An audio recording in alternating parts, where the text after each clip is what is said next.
Bekas juruterbang TUDM berkhidmat di Tentera Udara Diraja Malaysia selama 16 tahun, pernah mengemudi beberapa pesawat seperti terutamanya helikopter Nuri, Aluid dan juga Bell misalnya, dan juga sekarang masih juga sebagai juruterbang jika diberi peluang dan untuk pesawat-pesawat komersial, helikopter komersial. Dan di talian nanti kita akan terus menghubungi langsung melalui telefon Profesor Madya Dr. Muhammad Fazil Ain, pakar radar kita, Pusat Pengajian Elektrik dan juga Elektronik Universiti Sains Malaysia. Mungkin Profesor Madya akan mengulas beberapa perkara yang kita soalkan, misteri yang belum terjawab, bagaimana peranan radar pertama, primary radar dan juga secondary radar yang boleh menjejaki MH370. Begitu juga selepas itu kita akan menghubungi Profesor Dr. Tariq Abdul Rahman, pakar telekomunikasi juga, Profesor Pusat Pengajian Komunikasi dan Wireless Universiti Teknologi Malaysia. Mungkin saya mulakan dengan Kapten Musa Hassan dulu. Sebagai pernah bertugas selama 16 tahun, Kapten, apabila mendengar insiden ini pada pagi Sabtu. Terima kasih Cik Nazrin mengundang saya ke studio. Pastinya saya pun turut bersedih lah, seperti juga warga-warga negara Malaysia yang lainnya. Kita kehilangan sebuah pesawat yang besar dan banyak nyawa di dalam itu. Dan saya cuba bayangkan situasi dan cara pemikiran kapten pesawat itu. Ya.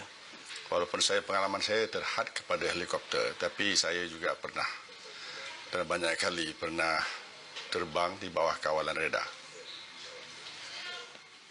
Jadi, kalau kita cuba bayangkan peranan seorang jurumudi pesawat dan juga jurumudi helikopter misalnya, pastinya sebelum take off, sebelum berangkat terbang itu, segala persiapan perjalanan sudah pun ditentukan. Mungkin boleh Kapten jelaskan bermula dari lapangan terbang, kawasan mana ataupun lokasi mana yang akan ditujui dan bagaimana dalam keadaan penerbangan itu? Okay, kalau begitu kita ambil sebuah situasi di mana itu penerbangan yang tidak schedule contohnya ya. Mungkin dalam sebuah airline itu penerbangan itu sudah ditetapkan, dischedulekan, di mana setiap hari atau setiap macam 370 ini ada pesawat ulangan. Setiap minggu ada pesawat 370. Kita ambil sebuah penerbangan asing ataupun individual. Jadi kalau saya nak terbang ke satu pesawat daripada Kuala Lumpur, katalah ke Saigon. Jadi kita akan mulakan dengan planning. Kita panggil flight planning. Sesudah buat flight planning, kita akan isi satu borang, dinamakan borang flight plan. Borang flight plan ini dikeluarkan oleh Jabatan Penerbangan Awam, di mana segala butir penerbangan akan diisi dalam itu. Jadi maknanya dari mana airport permulaan dan di mana airport penghujung. Jadi contohnya tadi macam saya kata, kalau kata saya nak pergi ke Saigon daripada Kuala Lumpur, segala detail akan diisi dalam flight plan, dan flight plan itu akan didaftarkan. Kita akan pergi ke menara kawalan dan daftarkan penerbangan kita, di mana controller akan semak yang borang itu diisi dengan betul. Kemudian borang itu diisi akan terima dan akan sebarkan. Selagi ada authority di sepanjang penerbangan, akan dibagi salinan. Contohnya, kita akan lalu airport Kota Baru. Airport Kota Baru akan dapat akan dapat salinan. Itu juga di mana yang lain. Jadi dalam penerbangan ini, contoh ini tadi, penerbangan itu sudah tetap. Jadi maknanya dari penerbangan daripada mula berlepasnya pesawat, contohnya 370 ini, dia sudah dijejaki daripada awal. Jadi maknanya daripada menara kawalan, serahkan kepada kita panggil approach control. Approach control akan serah kepada radar control. Radar control, nama pun radar ya. Jadi daripada radar itu, dan beep dalam radar itu akan diawasi. Sehingga ianya diserahkan, kuasa kawalan pesawat tadi diserahkan kepada Beijing. Tapi walaupun dah diserahkan, tapi beep masih ada di situ. Maknanya berterusan, bersambut-sambut. Maknanya selagi keluasan kawalan radar yang dari Malaysia tadi, dia kan ada di situ. Walaupun sudah diserah kawalan kuasa pesawat kepada Beijing tadi, tapi bib itu masih di situ. Walaupun dia tak kawal, dia akan lihat di situ. Okey, penerangan Profesor Madya Dr. Fazil tadi, primary radar yang cuba dianalisa sekarang, ya, apabila mendapat bib MH370 kemungkinan buat pusingan U. Tetapi pengalaman Kapten sendiri apabila berada dalam kedudukan yang selesa selepas penerbangan, dan juga pastinya pengalaman ini juga boleh kita gambarkan apa yang dilakukan oleh Kapten MH370 apabila terputus hubungan dari menara kawalan dan juga hilang dari penglihatan radar. Apa yang boleh kita gambarkan selepas kita step Kapten ataupun jurumudi kapal terbang dan juga helikopter take off dari lapangan terbang? Sebagai pengendali dalam kapal terbang, kita tak tahu sama ada radar itu dapat kita atau tidak. Ya. Melainkan diberitahu. Jadi sebagai normal life dalam pesawat, sebagai airline macam cik kata tadi, dengan sajian makan dan sebagainya. Tapi di dalam kokpit, pada juruterbang, dia ada dua masa dia harus membuat laporan. Satu mandatori, di mana sampai satu tempat dia harus diwajibkan melaporkan diri. Dan satu lagi arahan daripada menara kawalan. Misalnya saya cakap tadi contohnya, kalau dia wajib melaporkan sewaktu di overhead Kota Baru contohnya, dia akan report. Jadi tentang mengenai turn back, U-turn tadi, disebabkan tidak ada hubungan yang pasti, tidak ada hubungan dua kala dengan pesawat. Saya sebagai juruterbang, pada saya tak, benda ni biasa. Maknanya saya tak diberitahu, tidak ada komunikasi. Dari darat sekarang, dari menara kawalan mengatakan hubungan terputus. Jadi di sini tekaan saya sama dengan tekaan siapa-siapa lah dalam pesawat tu, biasa saja.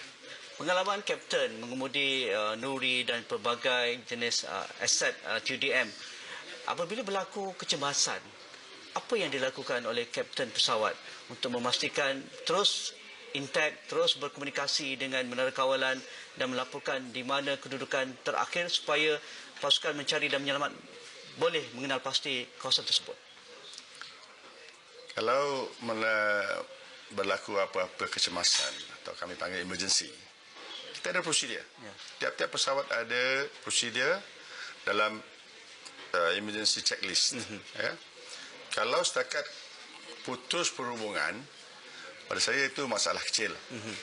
Sebab juruterbang pasti mementingkan keutamaan keselamatan anak-anak kapal. Dan selalunya kalau emergency seperti ini jarang berlaku sebab dalam satu pesawat seperti airline, radio dan alat komunikasi terlalu banyak. Ya, jadi pada saya kalau setakat putus perhubungan, tidak ada panik, kata orang Mekah. Pada saya begitu keadaan dia. Kalau setakat putus perhubungan saja, pesawat ini sudah lama mendarat. Kalau di mana pun sudah lama mendarat. Kalau setakat putusnya perhubungan. Tapi di sini dia hilang bip dengan mendadak dalam skrin. Itu pada saya sudah lain suasana dia. Okey, Rizal ada soalan yang ingin diajukan kepada Kapten ataupun kepada Prof? Kepada Kapten. Okey, silakan. Okey, Kapten, saya tanya satu soalan, Kapten. Semalam dilaporkan bahawa sebuah radar mengesan pesawat berkenaan bergerak ke arah bertentangan menuju ke sebuah kawasan di barat daya Pulau Pinang jika tidak silap saya. Dan saya tahu jika ada sebuah objek yang tidak dapat diketahui bergerak di dalam radar ataupun dikesan di dalam radar primary oleh TUDM, apakah prosedur-prosedur ataupun SOP yang selalu diambil sama ada radar tersebut cuba untuk menghubungi pesawat berkenaan ataupun adakah akan dispatch pesawat untuk melihat apakah objek tersebut untuk memastikan ia bukannya satu mungkin ancaman kepada negara ataupun bagaimana, Kapten? Dari pengalaman dan setahu saya, prosedur antara radar ni, antara air defense radar kalau terdapatnya objek yang seperti ini, setahu saya ada perhubungan antara defense radar dan radar di KLIA. Jadi seharusnya pada saya dia orang akan berkomunikasi antara mereka untuk menentukan apakah pesawat ini betul-betul atau milik siapa. Dan pada saya analisa kalau dibuat oleh juru radar yang bertugas, disebabkan tidak ada tindakan, mungkin pegawai yang bertugas merasakan ini bukan satu ancaman. Ya. Jadi makanya pada saya lah, itu makanya tindakan, tidak ada tindakan ini diambil. Sepatutnya kalau mengikut real time, ada sesuatu yang luar biasa berlaku, divert ataupun pusingan U-turn itu dilakukan oleh sebarang pesawat, sepatutnya pembaca radar atau pegawai yang mengendalikan radar perlu membuat sesuatu respons dan melihat semula kepada menara kawalan di Subang. Ini pun juga lagi satu andaian, sebabkan pesawat ini pada saya diketahui sebagai airline. Ya. Jadi kalau pun juru petugas radar air defense yang bertugas itu hari, kalau dia nampak pun U-turn ini, pada dia tak penting sebab dia tahu airline, mungkin juga ini arahan daripada KLIA. Okey. Selepas ini kita akan perincikan perkara ini lagi. Profesor Madya mungkin ada teori yang tersendiri. Profesor Madya Dr. Muhammad Fazil Ain. Kita rehat dahulu, jumpa lagi selepas ini. Kembali dalam buletin awal ni khas, kita terus memberi liputan komprehensif mencari MH370. Terus bersama kami di saluran Esrawani, Kapten Musa Hassan. Kapten, selepas penerangan pencerahan tentang fungsi radar dan fungsi alat-alat telekomunikasi yang lain, ELT dan juga satelit yang berada di angkasa di kawasan rantau Asia Tenggara ini, dan kemungkinan ini sedang dianalisa, sedang dilakukan forensik oleh semua pasukan penyelamat dan juga mereka yang berkewajipan tentang mencari MH370. Kita mengharapkan begitu. Kapten sendiri, apabila sudah berada di udara, sudah dalam keadaan yang selesa, kalau penerbangan tiada masalah, pastinya Kapten akan menumpukan penerbangan macam kita bawa kereta lah, tak ada masalah, terus je kan. Tetapi mungkin radar ataupun menara kawalan akan meninjau atau melihat, memantau penerbangan, kerana ikut jadualnya sudah di handover kepada menara kawalan di Ho Chi Minh, dan itu tidak perlu diambil tahu oleh pihak kapten ataupun pilot. Terima kasih. Sesudah diserahkan daripada satu kuasa kepada satu kuasa lain. Kalau pesawat kecil yang punya satu radio, Ya. di mana apabila menara kawalan Kuala Lumpur kata over to Ho Chi Minh, selalunya kita ada budi bahasa, good day. Ya. Dan saya akan terus tukar kepada Ho Chi Minh. Lepas tu saya akan tidak akan dengar lagi apa-apa Dari Subang. Dari Subang. Ya. Jadi seterusnya saya akan berhubung. Jadi dalam satu pesawat selesa seperti 777, lebih selesa. Maknanya radio ada 3-4, mungkin satu tu masih maintain dengan Subang. Setakat mendengar. Itu pun saja kemungkinan. Selalunya kalau dah handover sebagai dalam kokpit, saya tak tahu sama ada radar masih dapat saya atau tidak dari Subang. Sebab saya tak ada beritahu. Melainkan kalau masih dalam kawalan, kalau radar kata MH370, I do not have you on radar, baru saya sebagai pilot akan tahu yang radar tak dapat kesan saya. Tapi sebab tak diberitahu dan tak perlu diberitahu, apabila diserah kepada Ho Chi Minh tadi, sekarang saya akan berhubung dengan Ho Chi Minh. Jadi masih tak tahu sama ada radar Ho Chi Minh Terima atau tidak? terima atau tidak. Ya. Mungkin terima di radio. Ataupun tahu akan beritahu, we have you on radar. Baru saya sebagai pilot dalam pesawat tahu yang saya dapat dikesan dengan radar. Okey. Itulah keadaan dia. Fungsi radio. Jika radio berfungsi dan ada komunikasi terus dengan pihak menara kawalan, pastinya juruterbang akan terus berkomunikasi dan pastinya memberi laporan setiap kali kalau memasuki radar boundaries. Begitu. Okey. Tiap-tiap pesawat besar seperti 777, dia pastinya komplit dengan 3 set, iaitu VHF, HF dan UHF. Jadi pada saya tidak akan ada masa di mana tiga-tiga akan gagal sekaligus, melainkan bencana lah. Ya. Jadi pada saya tidak harus terputusnya komunikasi antara 370, MH370 dengan mana-mana menara kawalan. Kita gambarkan dalam keadaan yang tidak menentu, Kapten terpaksa membuat keputusan, dan itu kalau kita dengarkan semalam, kemungkinan ada pusingan balik ke base. Ataupun kita tahu ke mana nak dipusingkan itu. Jadi keputusan dalam ketika tiada perhubungan radio, hilang dari radar, dan bagaimana keadaan juru terbang ketika itu untuk membuat keputusan yang tepat untuk memastikan pesawat boleh mendarat dengan selamat. Sebagai kapten dalam pesawat, kalau buat U-turn sekalipun, seharusnya ada komunikasi Report dulu untuk memberitahu sesuatu mengenai kawalan, apa yang saya buat dan apa tujuan saya dan sebab. Contohnya, saya akan beritahu I'm turning back because of dalam pesawat airline mungkin ada kekacauan dalam kabin, emergency dan sebagainya kan. Jadi kalau selagi ada komunikasi, pilot akan beritahu. Jadi di sini tak ada terputusnya komunikasi, jadi semua andaian saja. Ya.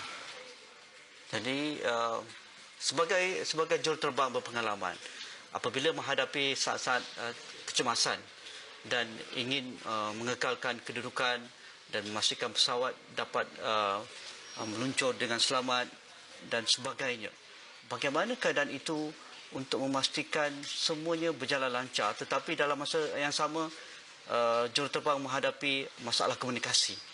Secara logiknya apa yang akan dilakukan? Okey, apabila berlakunya sesuatu kecemasan, pilot harus bertindak segera.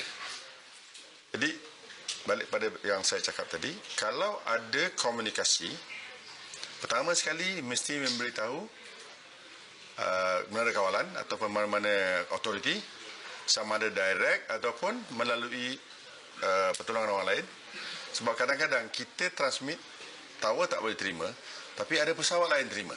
Di belega di kawasan kita tersebut. minta dia relay, kita panggil relay kan apa nama message kita. Pertama. Yang kedua, disebabkan kemalangan emergency tadi itu, sebagai kapten yang bertanggungjawab dengan nyawa-nyawa di dalam pesawat saya akan cari airport yang terdekat untuk membuat pendaratan. Itu sekali lagi yang menjadi persoalan. Kalau kita melihat titik blip primary radar itu tidak ke Kuala Terengganu, tidak ke Kota Baru yang terdekat, tidak juga ke Pulau Pinang kalau melintasi Semenanjung Malaysia, tetapi terus ke utara hingga ke utara Sumatera. Itu sesuatu yang saya tak dapat nak bagi pendapat lah. Sebab mungkin juga airport seperti Kota Baru dan Kuala Terengganu, status dia di waktu malam. Mungkin tak dapat menerima. Saya pun kurang arif yang terakhir ini. Ya. Mungkin juga kalau betul U-turn itu dilakukan, mungkin tujuan dia nak pergi ke Pulau Pinang. Dan mengapa sampai ke Sumatera itu? Okey, yang terakhir sekali, Kapten. Penemuan satelit China tentang kawasan yang disyaki pesawat terhempas itu ada bentuk serpihan pesawat. Kalau itu menjadi petunjuk yang terbesar setakat ini, termasuk hari ke-6, jadi apa yang boleh dilakukan oleh pasukan mencari dan menyelamat? Dan kita tahu Laut Cina Selatan begitu besar. Kalau kita tahu bila berada di laut, Kapten pun sudah banyak pengalaman, saya rasa sama aja. Bagaimana nak mencari? Satu penemuan yang baiklah kalau betul yang dikeluarkan oleh gambar satelit dari negeri China, itu satu tanda yang baik pada saya, dan kita harus, saya cadangkanlah atas pendapat saya, kita tumpukan pencarian di situ. Walaupun kerja ini rumit sebab Laut Cina Selatan tu luas dan ada tempat-tempatnya yang airnya selalu dalam. Tapi kalau kita gunakan instrumen yang betul, insya-Allah kita akan dapat kesan pesawat di situ di kawasan yang dijumpai serpihan pesawat tadi. Okey. Saya harap kita akan menemuinya dan mudah-mudahanlah kita akan menemui. Ya, kita yang terus kita cari. berdoa, Kapten. Kita terus berharap penggunaan alat-alat canggih dan terkini yang mampu mungkin berada di dalam air yang kedalamannya mungkin agak tinggi, mungkin terpaksa digunakan kerana pengesanan objek-objek seperti besi dan sebagainya bukan mudah, mungkin tidak mampu diberikan isyarat radar dan sebagainya, tetapi apa pun kita perlu mencari MH370. Jika tidak, kita akan terus memberi teori, terus membuat spekulasi.